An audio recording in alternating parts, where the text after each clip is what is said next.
Grand Matin Sud Radio, 7h-9h, Patrick Roger. Les grands débats sur Sud Radio. Dans un instant, ça débat chez Valérie Expert, qui reviendra évidemment sur le rationnement de l'énergie. C'est quand même assez incroyable. Prof en 4 jours aussi. Les super profits. Enfin, toute cette actualité qui est quand même assez économique. Il y a aussi dans cette actualité politique, cette étude intéressante ce matin. On l'a évoqué dans les journaux de Fondapol. La France est de plus en plus à droite dans une vaste enquête qui a été dévoilée par donc le journal Le Figaro. Le laboratoire d'idées et d'analyse la montée en puissance du vote protestataire, tout particulièrement à la droite de l'échiquier politique. Après, alors ça arrive, et est-ce que ça se ressent dans les urnes? Pas forcément, quand on voit la NUPS et la gauche qui a réussi, alors que réussi quand même à s'incruster à l'Assemblée nationale. Lydia Guirous et Éric Revel. Oui, la NUPS a réussi à s'incruster à l'Assemblée nationale, mais le premier groupe d'opposition, ça reste quand même le Rassemblement national. Il faut le rappeler, et le Rassemblement national seul, sans coalition. Donc on le voit bien aussi, cette montée en puissance d'un vote en France protestataire et à droite, très à droite.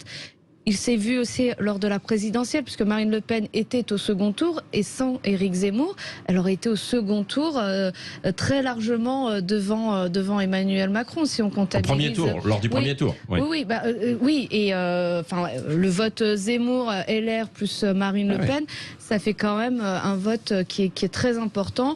L'Assemblée nationale très à droite, un Rassemblement national qui paraît de plus en plus respectable, qui termine sa mue, qui s'institutionnalise. Et puis des sujets qui restent aux yeux des Français, qui ne sont pas traités, notamment la question de la sécurité, la question de l'identité qui revient de manière récurrente, et l'immigration, puisque pour beaucoup de Français, ces sujets-là ne sont pas alors, et dans ce contexte, et Éric Revel, dans ce contexte, il y a une droite, les Républicains, la droite traditionnelle, qui n'arrive pas à bouger, à se déterminer, quoi, en quelque sorte, non? Oui, alors, les Républicains sont dans une sorte de faux plat, puisque depuis la décision de Christian Jacob de quitter la présidence du mouvement de droite républicaine, évidemment, ce parti attend son nouveau ou sa nouvelle chef. Bon, ce qui est sûr aussi, c'est que Marine Le Pen, en réalité, et ça dément finalement l'interview que Jean-Marie Le Pen, lui-même le fondateur du FN, a donné au journal du dimanche estimant, Jean-Marie Le Pen, qu'on n'entendait pas suffisamment les députés RN à l'Assemblée nationale. J'ai envie de lui dire, au contraire, en fait, Marine Le Pen est en train de totalement normaliser le Rassemblement national. Alors, certains diront c'est grave, d'autres diront c'est le succès d'une stratégie politique. Quand la Fondapol, dont vous faisiez état, Patrick, dit le vote protestataire populiste RN progresse dans ce pays, en dépit du fait que Mélenchon a réussi un coup politique de première importance avec cette union de la gauche qu'il a faite en 15 jours entre les deux tours de l'élection présidentielle, en réalité, je pense que celle qui triomphe, c'est Marine Le Pen, parce que elle est parvenue dès le début, si vous en souvenez, là où les députés NUPES arrivaient, diront certains, débraillés, elle a demandé à ses troupes à venir, les hommes en cravate, les femmes en tailleur. Donc elle a normalisé, en fait. Elle a adouci son discours, elle a normalisé, c'est pour ça qu'elle et ça m'étonne pas. Ses députés, parce qu'elle ne veut pas qu'une seule tête déborde, qu'un député mal préparé, pas assez professionnel, puisse sortir une bêtise qui fasse polémique et décrédibilise tout le travail qu'ils ont fait. Donc Jean-Marie Le Pen, les députés au cœur de l'été ne sont pas très audibles, donc ça c'est assez normal.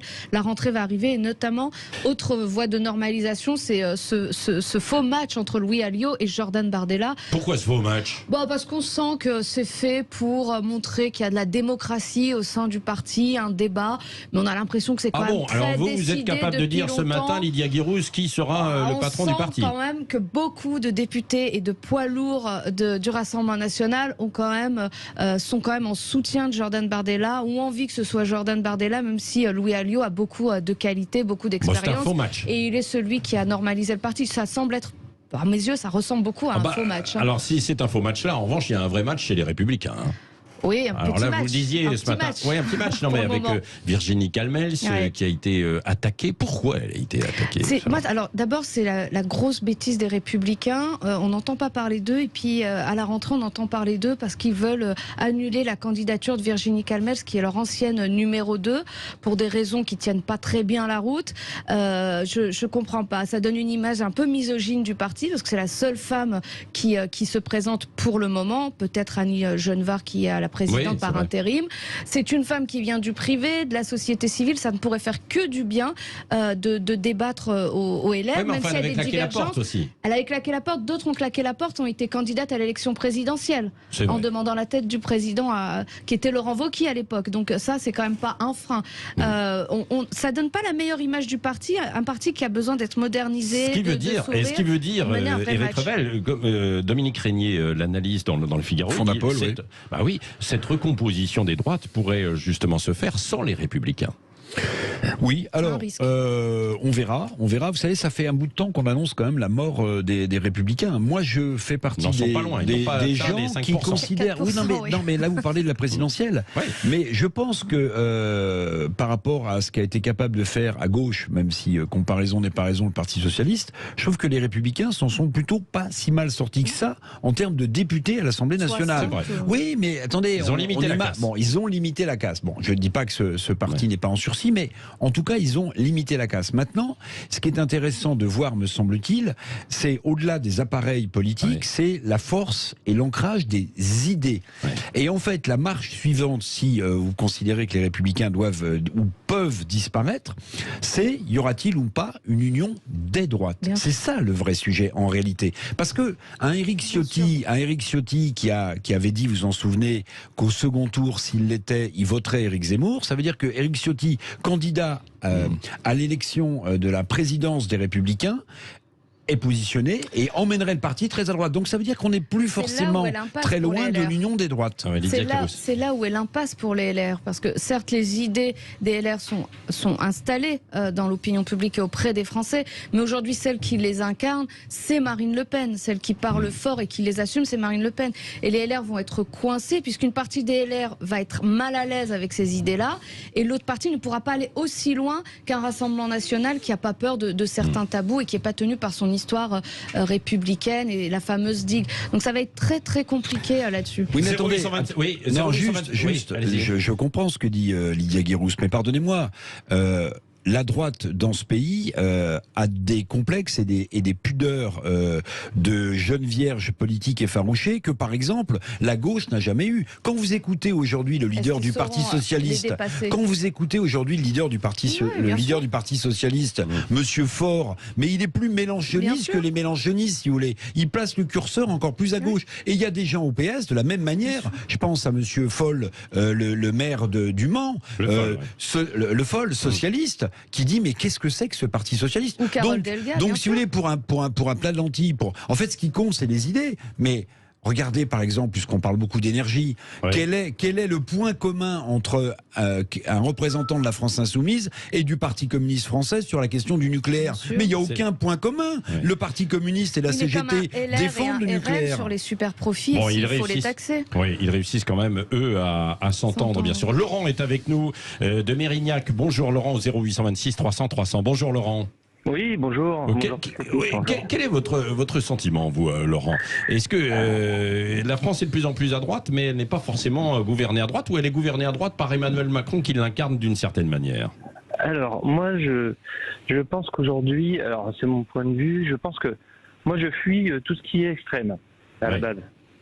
Donc, pour moi, la gauche n'existe plus. Alors qu'à la base, je suis un électeur de gauche, dans le mouvement macroniste.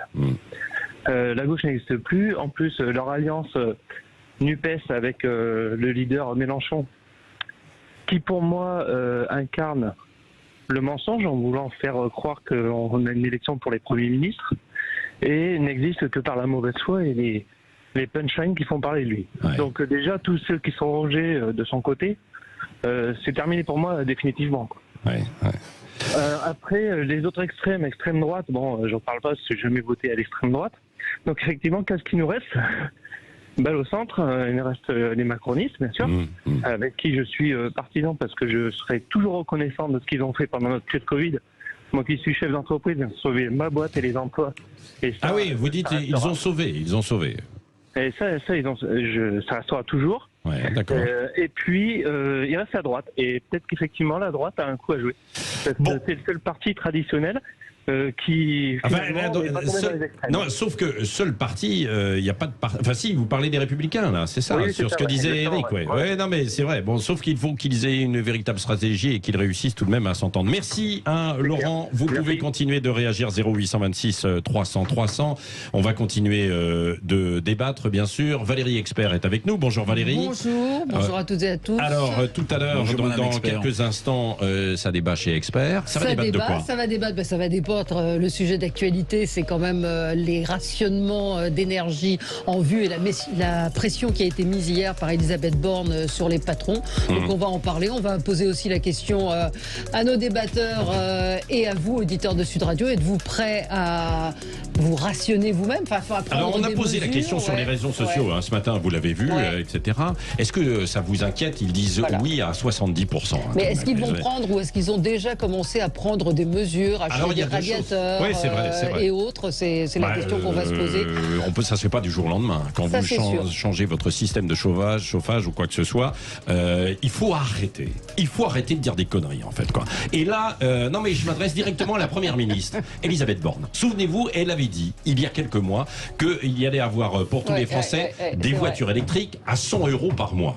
À l'époque, moi je m'étais complètement insurgé en disant moi je veux bien si c'est possible, mais nous Sud Radio, on est une radio où on a beaucoup d'intervenants sur le monde de l'auto, et ils disaient c'est pas possible, ou alors il faut évidemment subventionner, et là après on a vu que ça s'était arrêté. Donc là il faut être sérieux, quoi. Alors les entreprises, mais même chose quand on va leur demander de se rationner un petit peu. Est-ce qu'elles vont pouvoir continuer de produire? Vous voulez changer en fait l'ensemble de votre système de production? C'est compliqué, ça se fait pas en 2 mois, 3 mois.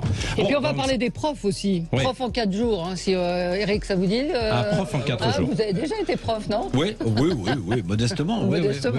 Donc prof en 4 jours, des profs au rabais, des gardes d'enfants peut-être. C'est pas sérieux, a dit le ministre de l'Éducation. C'est pas sérieux, sauf que il manque 4000 profs. Qu'est-ce qu'il fait, quoi? Et puis, les crèches, mais partout. Les crèches, nous avions évidemment ce matin un représentant pour les crèches, puisqu'il y a un appel à la grève dans les crèches et les assistants personnels. Absolument. Maintenant, vous avez vu qu'ils ont levé les restrictions, c'est-à-dire que même sans qualification, vous pouvez y aller. Sauf qu'il y a quand même une pénurie importante. Et puis le stationnement payant pour les 2 roues, du racket. Le racket, ça vous l'évoquerez bien sûr, parce que Jean-Jacques Bourdin aussi,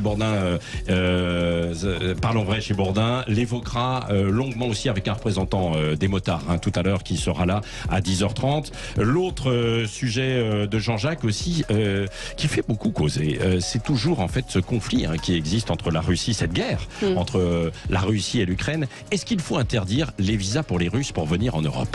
Vous savez qu'il y a eu une véritable opposition. Il aura tout à l'heure 2 invités sur ce sujet, et vos appels au 0826 300 300 pour réagir. Allez.